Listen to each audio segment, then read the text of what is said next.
Canal Entre Capas Book. Inscreva-se, é de graça. Compartilhe com os amigos. E curta o nosso conteúdo. Fazendo isso, você muito nos ajuda.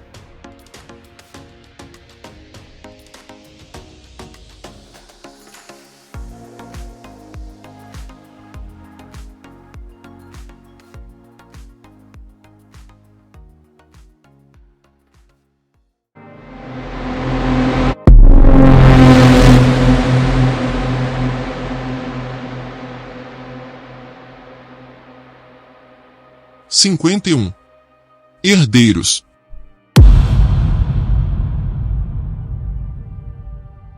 Em suma, se alguém presume que Kazilai era inocente, deve considerar os fatos e negá-los inteiramente, dizer que os radiantes careciam de integridade devido a essa execução de um dos seus, alguém que obviamente confraternizava com elementos perniciosos, indica um raciocínio indolente, pois a sinistra influência do inimigo exige vigilância em todas as ocasiões, de guerra e de paz. De Palavras de Radiância, capítulo 32, página 17.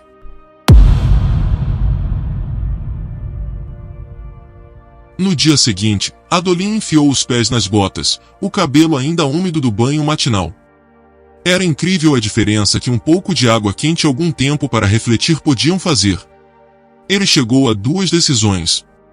Não ia mais se preocupar com o comportamento desconcertante do pai durante as visões. Toda a situação, as visões, o comando de refundar os Cavaleiros Radiantes, a preparação para um desastre que poderia ou não chegar, era um pacote. Adolin já decidiu acreditar que seu pai não estava louco. Era inútil continuar se preocupando. A outra decisão poderia encrencá-lo. Ele saiu dos seus aposentos, adentrando a sala de estar, onde Dalinar já estava fazendo planos com Navani, com o General Cal, Techavi e com o Capitão Kaladin. Renarin, para sua frustração, guardava a porta vestindo um uniforme da Ponte 4. Ele se recusou a desistir daquela decisão, apesar da insistência de Adolin. Vamos precisar dos carregadores novamente, disse Dalinar. Se algo der errado, podemos precisar de uma retirada rápida. Prepararei as pontes 5 e 12 para esse dia, senhor, respondeu Kaladin. Esses dois grupos parecem sentir saudades das pontes, e falam sobre as incursões com afeição. Mas não eram banhos de sangue? Perguntou Navani. Eram, sim, mas soldados são pessoas estranhas, luminosa. Um desastre os une. Nunca desejariam voltar, mas ainda se identificam como carregadores de pontes. Ali perto, o General Cal assentiu, indicando sua compreensão, embora Navani ainda parecesse perplexa. Assumirei minha posição aqui, apontou Dalinar, segurando um mapa das planícies quebradas. Podemos primeiro explorar o platô do encontro, enquanto eu espero.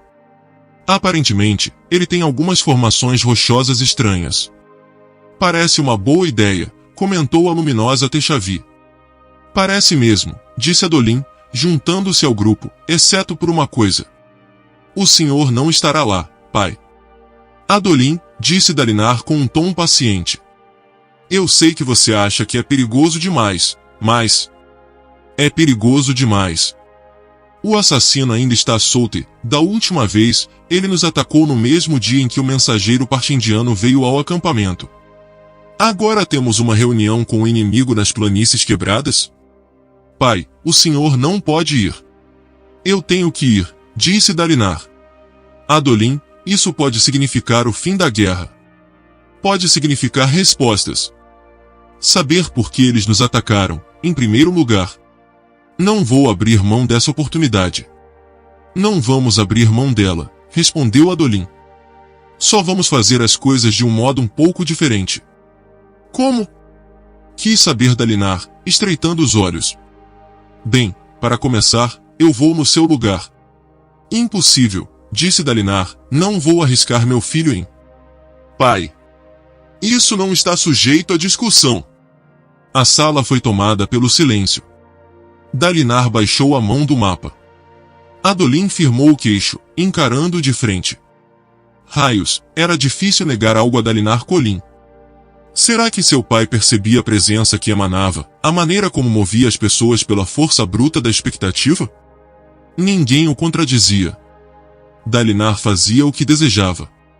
Felizmente, nos dias atuais esses motivos tinham um nobre propósito, mas, de muitas maneiras, ele ainda era o mesmo homem que fora há 20 anos, quando conquistaram o reino. Ele era o espinho negro e conseguia o que queria. A não ser por hoje. O senhor é importante demais, apontou Adolin. Negue. Negue que suas visões são vitais. Negue que, se o senhor morrer, Aletikar se despedaçará. Negue que todas as outras pessoas nesta sala são menos importantes que o senhor. Dalinar respirou fundo, então expirou lentamente. Não deveria ser assim. O reino precisa ser forte o bastante para sobreviver à perda de um homem, independentemente de quem seja.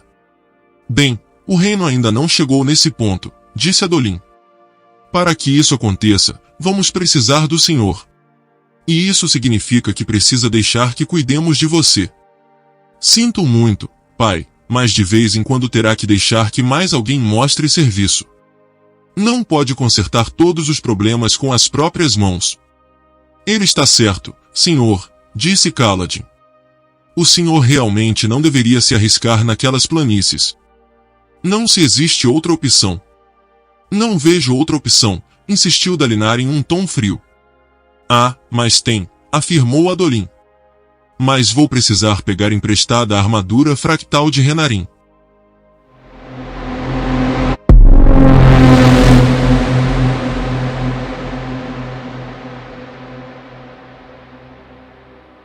A parte mais estranha daquela experiência, do ponto de vista de Adolin, não era usar a velha armadura do seu pai.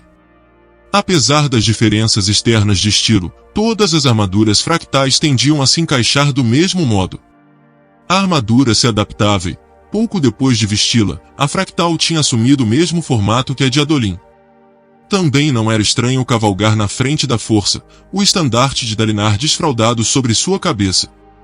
Adolin já os liderava nas batalhas há 6 semanas. Não, a parte mais estranha era cavalgar o cavalo do seu pai. Galante era um enorme animal preto, mais parrudo e atarracado do que puro sangue, o cavalo de Adolin. Galante parecia um cavalo de batalha mesmo quando comparado com outros richádios.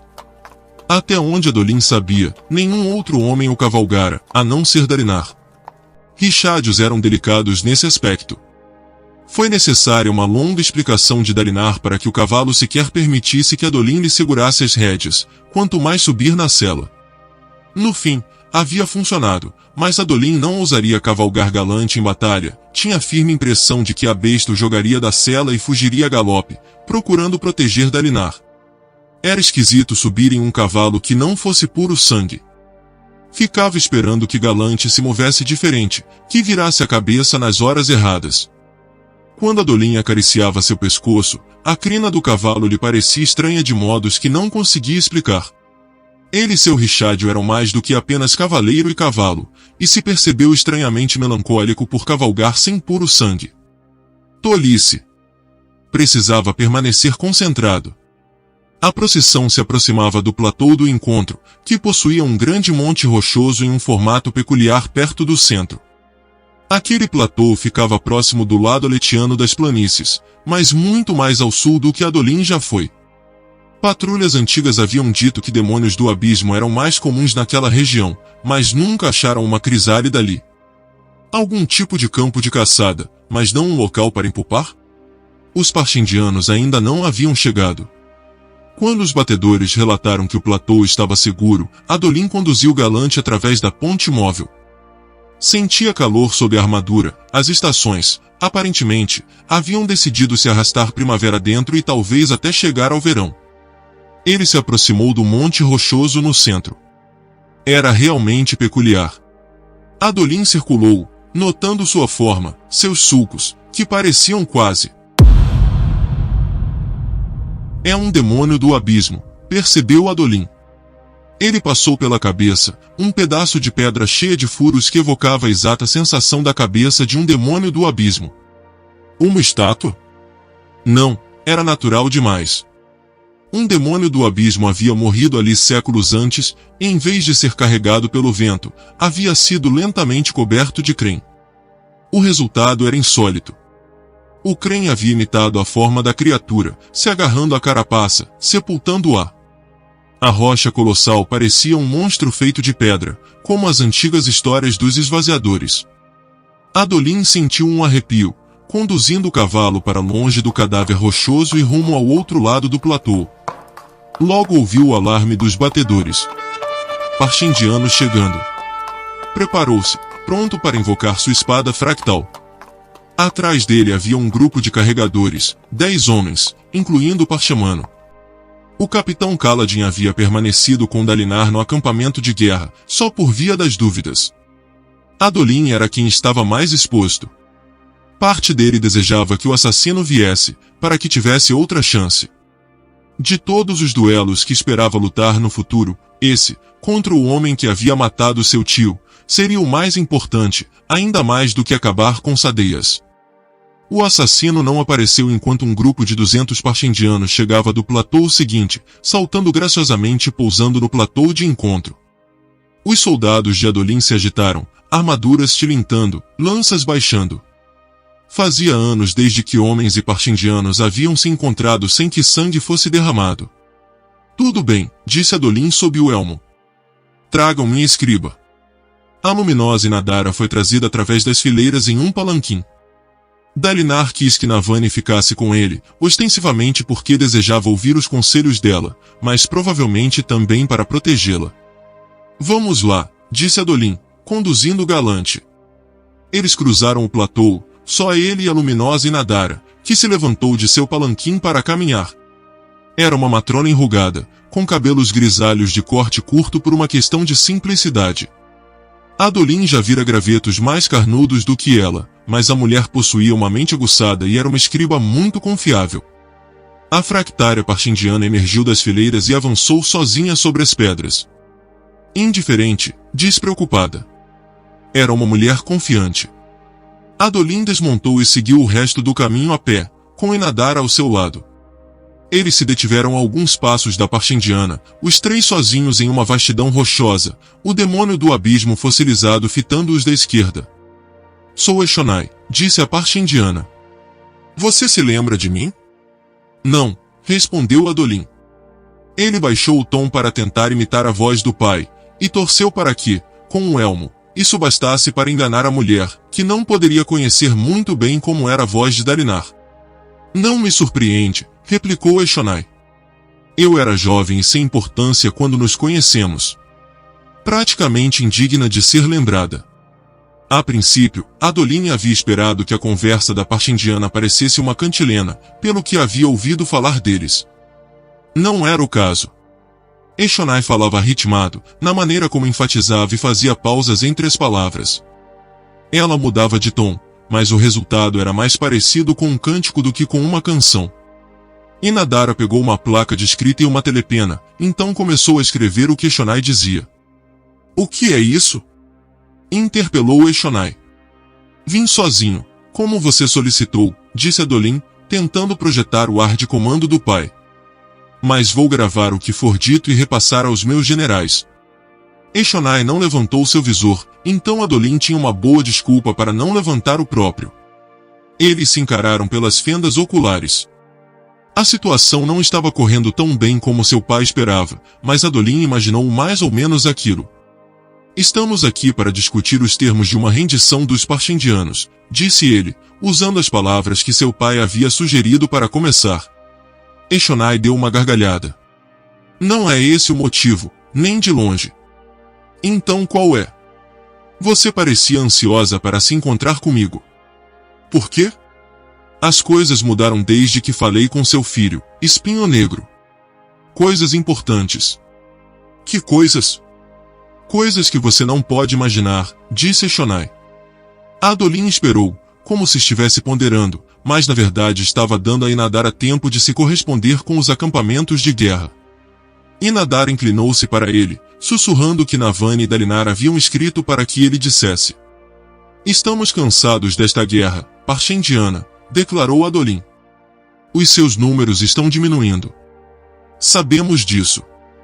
Façamos uma trégua, que beneficiará ambos os lados. Não somos tão fracos quanto acredita, replicou Eshonai. Adolin franziu o senho. Quando conversaram, antes, ela pareceu passional, disposta ao contato. Agora estava fria e desdenhosa. Seria isso mesmo? Ela era parchindiana. Talvez as emoções humanas não se aplicassem a ela. Inadara sussurrou novamente para ele. O que vocês querem? Indagou Adolin, falando as palavras que seu pai enviou. Como pode haver paz? Haverá paz, espinho negro, quando um de nós estiver morto. Eu vim aqui porque desejava vê-lo com meus próprios olhos, e queria avisá-lo. Nós acabamos de mudar as regras deste conflito. Disputas por gemas já não importam mais. Não importam mais? Adolin começou a suar. Ela faz parecer que estava jogando o próprio jogo todo esse tempo.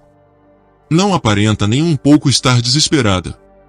Será que os aletianos tinham interpretado tudo tão errado assim? Ela se virou para partir.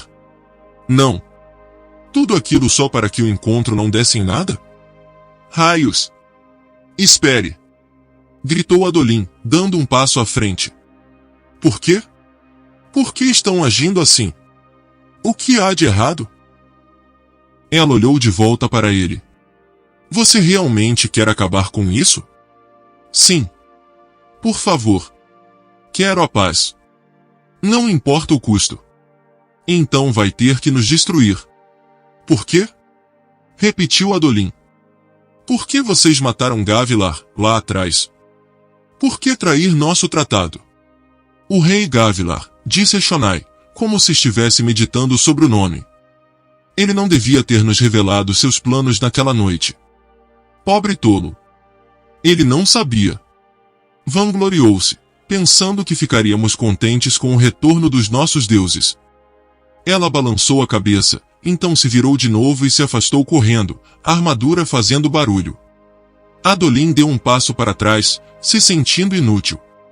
Se seu pai estivesse ali, teria sido capaz de fazer mais? Inadara ainda escrevia, mandando as palavras para Dalinar. Uma resposta dele finalmente chegou. Volte aos acampamentos de guerra. Não há nada que você, ou eu mesmo, poderia ter feito. Ela claramente já havia tomado sua decisão. Adolin passou a viagem de retorno pensativo. Quando finalmente alcançou os acampamentos de guerra. Algumas horas depois encontrou seu pai em conferência com Navani, Cal, Texavi e os 4 chefes de batalhão do exército. Juntos, eles leram atentamente as palavras enviadas por Inadara. Um grupo de silenciosos criados parchemanos trouxe vinho e frutas. Teleb, vestindo a armadura que Adolin havia conquistado no duelo com Eranivi, assistia do outro lado da sala, um martelo fractal às costas e o visor levantado. Seu povo já havia reinado sobre Aletikar. O que ele pensava daquilo tudo? O homem em geral guardava suas opiniões para si. Adolin entrou na sala pisando duro, removendo o elmo do pai, bem, de Renarim. Eu devia ter deixado você ir, lamentou ele.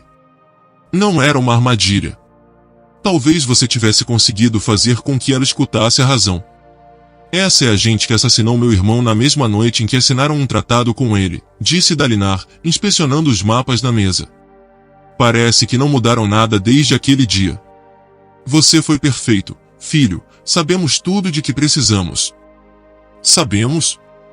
Indagou Adolin, caminhando até a mesa, o elmo debaixo do braço. Sim, respondeu Dalinar, erguendo os olhos. Sabemos que eles não vão concordar com a paz, não importa o que façamos. Minha consciência está limpa. Adolin olhou para os mapas espalhados. O que é isso? Perguntou ele, notando símbolos de movimentação de tropas. Todos apontavam para além das planícies quebradas. Um plano de assalto, respondeu Dalinar em voz baixa. Os parchindianos não querem negociar conosco, e estão planejando algo grande. Alguma coisa que vai mudar a guerra. Chegou a hora de levar a luta diretamente até eles e acabar com esse conflito, de uma maneira ou de outra. Pai das tempestades, disse Adolin. E se formos cercados enquanto estivermos por lá? Vamos levar todo mundo, respondeu Dalinar. todo o nosso exército e todos os grão-príncipes que aceitarem se juntar a mim. Transmutadores para a comida. Os partindianos não serão capazes de cercar uma força tão grande, e, mesmo que fossem, não importaria. Nós seríamos capazes de enfrentá-los. Podemos partir depois da última grande tormenta antes do pranto, disse Navani, escrevendo alguns números na lateral do mapa. É o ano de luz, portanto teremos chuvas constantes, mas nenhuma grande tormenta durante semanas. Não ficaremos expostos a uma delas enquanto estivermos nas planícies. Isso também os deixaria isolados nas planícies quebradas a dias da data que havia sido entalhada nas paredes e no chão. Adolin sentiu um calafrio na coluna. Precisamos passar na frente deles, sussurrou Dalinar, analisando os mapas. Interromper o que estiverem planejando. Antes que a contagem regressiva chegue ao fim. Ele olhou para Adolin. Preciso que você duele mais. Lutas de alto nível, o mais alto que conseguir. Conquiste fractais para mim, filho. Vou duelar com Elite amanhã. Depois, tenho um plano para o próximo alvo. Ótimo. Para ter sucesso nas planícies, vamos precisar de fractários. E vamos precisar da lealdade do máximo de todos os grão-príncipes que aceitarem me seguir. Se concentre em duelar com os fractários da facção leal a Sadeias, e vença-os com o máximo de barulho que puder.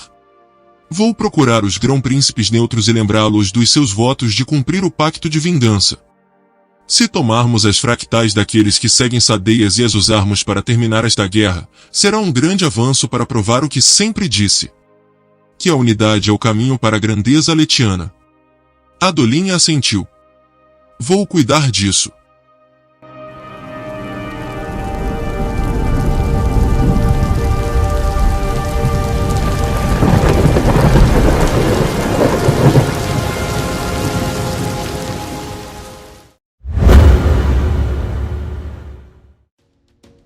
Canal Entre Capas Book.